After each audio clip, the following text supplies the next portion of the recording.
Voice of school association Uttar Pradesh के नेतृत्व में आगरा इकाई गोसा द्वारा दिनांक 29 मार्च दिन रविवार को यूथ हॉस्टल संजय पैलेस में वित्तहीन स्कूलों के स्वाभिमान एवं सम्मान सभा का आयोजन किया जाएगा। गोसा के प्रदेश अध्यक्ष डॉक्टर राहुल राज की अध्यक्षता में प्रेस वार्ता की गई और स्वाभिमान एवं सम्मान सभा की जानकारी साझा की। डॉक्टर राहुल राज ने मीडिया के माध्यम से कहा कि कुछ संगठन अपना स्वार्थ सिद्ध करने, अपने आप को चमकाने के उद्देश्य से युवाओं को भ्रमित कर रहे हैं। डॉक्टर राहुल राज ने आरोप लगाया कि सरकार एनसीईआरटी की बुक्स उपलब्ध नहीं करा पा रही है, अतिरिक्त गतिविधियों और स्टूडेंट्स की योग्यता का सृजन करने के लिए अन्य बुक्स ऐड ऑन करनी पड़ती हैं। गोसा के महानगर अध्यक्ष संजय शर्मा ने प्रशासनिक अधिकारियों एवं वेतन अधिकारियों पर वित्तहीन स्कूल प्रबंधकों का शोषण कर भ्रष्टाचार बढ़ाने का आरोप लगाया है। गोसा का कहना है कि वित्तहीन के स्वाभिमान एवं सम्मान के लिए एक बड़ा आंदोलन करने का काम किया जाएगा। स्वाभिमान एवं सम्मान सभा द्वारा वित्तहीन स्कूलों के संरक्षण एवं शोषण के लिए एक दिशा निर्धारित की जाएगी। एक सोशल मीडिया के माध्यम से और अनेकों माध्यमों से, समाचार पत्रों के माध्यमों से और आप लोगों के चैनलों के माध्यम से भी आपको ज्ञात होगा कि स्कूलों के निजी वित्तहीन स्कूल जितने भी हैं, इनकी समस्याएं जनता के बीच में आए दिन एक मुद्दा बन गई हैं। उसको कुछ लोग अपना पर्सनल मुद्दा बनाकर सबको प्रभावित करने में लगे हुए हैं, जिससे माहौल शिक्षा का खराब हो, बच्चे शिक्षा से वंचित हों और किसी भी प्रकार से देश की शिक्षा निरस्तर हो जाए और कोई भी व्यक्ति अच्छा शिक्षित न हो पाए। इस उद्देश्य के साथ बहुत सारे ऐसे लोग कार्य कर रहे हैं समाज में जो शिक्षा जगत के दुश्मन बन रहे हैं। इनकी भ्रांतियां फैलाने से नुकसान जो विद्यालय प्रबंधकों को होता है वो ये होता है कि सबको अलग अलग समझाना जो पड़ता है उसमें बहुत समय व्यर्थ होता है और जो काम पढ़ाई में लगना चाहिए समय, विद्यालय प्रबंधक को पढ़ाई देखने के लिए अन्य कार्यों में विद्यालय को उत्थान लगना चाहिए, वो लोगों को समझाने में व्यतीत होता है। हमारे 11 सूत्रीय मांगों के मुद्दे हैं जिन पर हम दिनांक 29 तारीख को यूथ हॉस्टल में एक सभा, वित्तहीन स्कूलों के स्वाभिमान एवं सम्मान में एक सभा का आयोजन करने जा रहे हैं, जिसमें उत्तर प्रदेश की हमारी गोसा कार्यकारिणी जो है इस तरह के कार्यक्रम हर जिले में आयोजित करने जा रही है उत्तर प्रदेश के। इसकी पहल आगरा की जिला इकाई आगरा द्वारा की गई है। यहाँ अध्यक्ष संजय शर्मा जी हैं, जिनके आह्वान पर लगभग 300 से 400 विद्यालय प्रबंधक यूथ हॉस्टल में इकट्ठे हो रहे हैं और ये एक आगाज़ है इस चीज़ का कि आने वाले समय में किसी भी प्रकार का कोई भी व्यक्ति शिक्षा जगत में किसी प्रकार की भ्रांति ना फैलाए, क्योंकि अब हम लोग भी सख्त रुख अपनाने जा रहे हैं। किसी पे कोई भी उद्देश्य ना होने के बावजूद वो इस प्रकार से स्कूलों को, छवियों को खराब कर रहा है या खराब करने की कोशिश करता है समूह के दल के द्वारा, तो उसके खिलाफ कुछ ना कुछ अब आगे बढ़ के हमें जवाब देना पड़ेगा। कोई व्यक्ति विशेष सोशल मीडिया आप खोलोगे तो हर जिले में एक व्यक्ति जिम्मेदारी उठा कर बैठ गया है कि वित्तहीन स्कूल लूटमार कर रहे हैं, कालाबाजारी कर रहे हैं।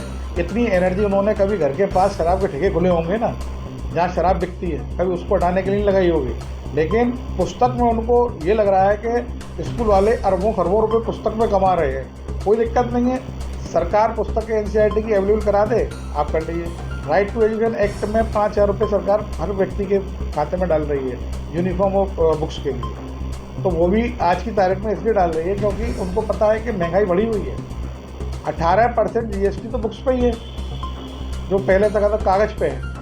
आपने बुक्स पे तो जीएसटी खत्म कर दिया, कॉपी पे जीएसटी खत्म कर दिया, लेकिन कागज़ पर 2.5% लागू कर दिया, तो महंगाई तो ऊपर से बढ़ रही है।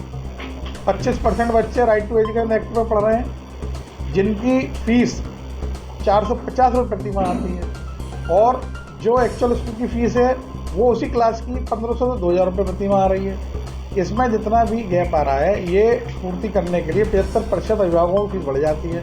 फीस वृद्धि होती है तो समस्या, बुक्स लगाओ तो समस्या, अगर किसी छात्र ने अनुशासन का पालन नहीं किया उसके खिलाफ कुछ अगर हम लोग एक्शन लें तो समस्या।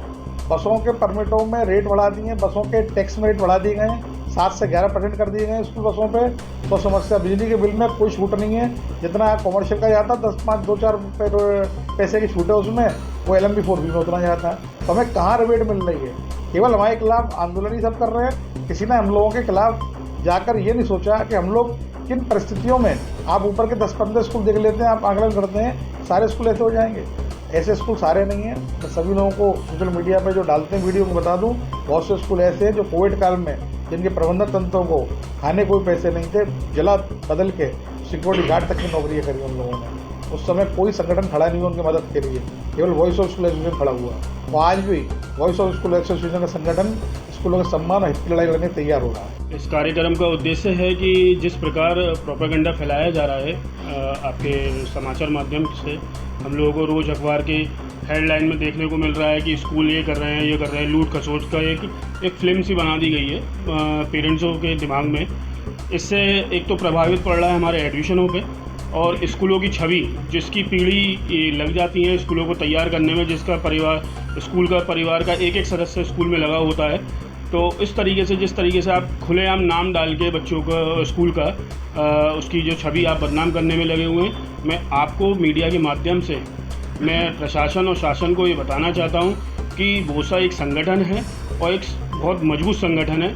अगर आप इन चीज़ों में नहीं सुधरे तो संगठन एसोसिएशन आगरा में जितने भी एसोसिएशन है सबको एकत्र करके एक इतना बड़ा आंदोलन करेगा।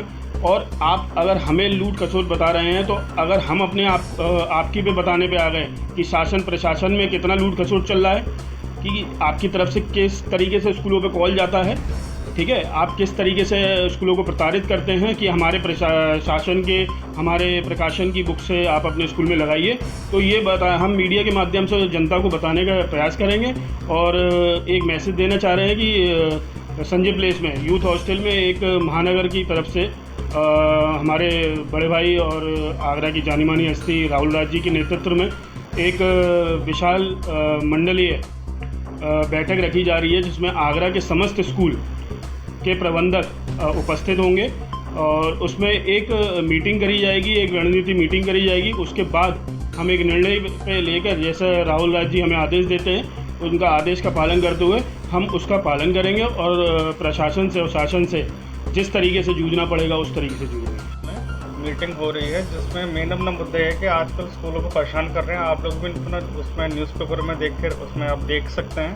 पहली चीज़ तो सरकार ने पेरेंट्स को सुविधा दे दी है। अगर आपके पास पैसा नहीं है, इतना आपके पास फीस महंगी है, आप आरटी के माध्यम से एडमिशन करवाइए, बुक्स का भी पैसा मिलेगा, फिर स्कूल में भी आपको अपना फीस में उसमें आपको अपना कम होती है फीस, तो हर चीज़ है। आप लेकिन ज़्यादातर जो अपना पेरेंट्स हैं ये सारे अपना वही हैं कि आरटी वाले हैं, कई तो उनका तो बस ये है कि जैसे हमें अपना फीस में सरकार दे, ऐसे अपना बुक्स भी हमें अपना फ्री मिलती रहे। रही बात एनसीईआरटी की, भैया हर स्कूल का एक अपना अपना सिलेबस होता है।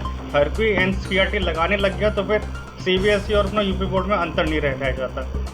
और आप क्या बोलते हैं, सबसे बड़ा आप एग्जांपल देख लीजिए, रेलवे का हम लोग बुकिंग करते हैं, वहाँ पे हर टाइप के डब्बे होते हैं, जनरल भी होता है, अपना स्लीपर भी होता है, एसी भी होता है। तो आपकी जिसकी अपना क्या बोलते हैं पॉकेट होती है, उसके हिसाब से वो अपना सीट बुक करता है। एसी वाले एसी में भी चलते हैं, स्लीपर में भी चलते हैं। अब ऐसे तो हर कोई कहेगा हमें भी एसी में अपना चलना है। तो ये है कि हमारा 29 तारीख को यूथ हॉस्टल में सारे स्कूलों से मेरा अपना निवेदन है, सारे सब लोग इकट्ठे हों, क्योंकि जब तक स्कूल वाले इकट्ठे नहीं होंगे तब तक ऐसे ही अखबार में नाम आते रहेंगे। आज किसी और का आ रहा है, कल को आपका भी आ सकता है।